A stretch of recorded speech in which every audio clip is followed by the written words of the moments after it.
They're back, folks.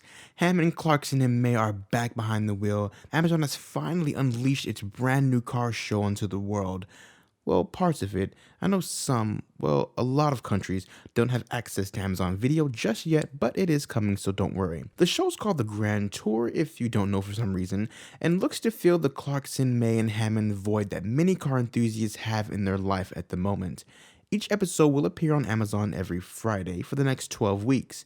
But don't worry, this show was picked up for 3 years, so it'll continue on for a good while. And I should let you know that Amazon states every Friday, but that is GMT time, so here in America, check back every Thursday evening for a new episode. Episode 1 is titled The Holy Trinity and begins with Clarkson arriving in LA. He steps inside of a beautiful Galpin Fisker rocket Mustang that had me freaking out when it first appeared on screen, and he is later joined by May and Hammond, both driving beautiful Mustangs, a Shelby GT350R and a Roush Stage 3 Mustang. The whole scene is life goals, and it's just amazing to watch. Actually, the whole opening scene was glorious. It's filled with a beautiful desert, lots of different modes of transportation, and it's just great in my opinion. It ends with them transitioning to the inside of the tent where we officially meet the live audience. Now, if you were a fan of them on Top Gear, then I see no real reason for you to all of a sudden hate them now. Their commentary is just as playful and funny as ever.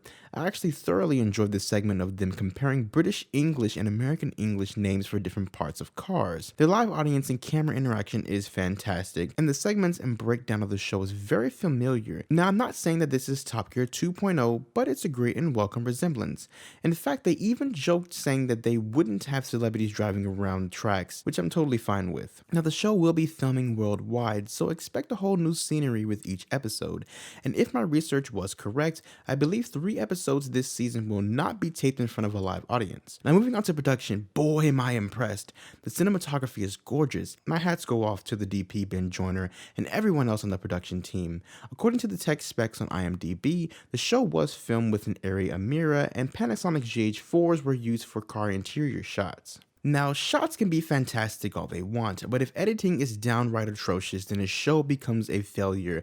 Well, I'm happy to report that in my eyes at least, the editing is also phenomenal, and the editing team too deserves a big round of applause. The color correcting and grading is top notch, and one of the things that I found interesting was that colors can drastically change within the same segment. For instance, the BMW M2 track segment consisted of some black and white, some dullish filmic looking colors, and very vibrant colors all within minutes of each other. Also, the sound is amazing. I highly suggest watching this show with a nice 5.1 or 5.2 or whatever surround sound system you have. It's gonna sound great. The only real gripe that I have with this show is the segment with the guy they refer to as the American. His name is Mike Skinner, and he is their Stig, if you will. He seems like a cool guy, and I'm not knocking him as a person, but I just found his commentary inside the M2 to be a little weak and not funny. Overall, the show is great, and I'll definitely be tuning in every week to see what new adventure arrives. Now, for my review, I did intentionally leave out a lot of the cars, the challenges they embarked on, and the guest segment to not spoil too much of the show for you. Now, at the moment, Amazon is offering Prime for $79 a year in honor of this show's premiere. For students out there, Amazon Prime Students is $49 a year and does include Amazon Video. You can also purchase Amazon Video by itself for $10 a month.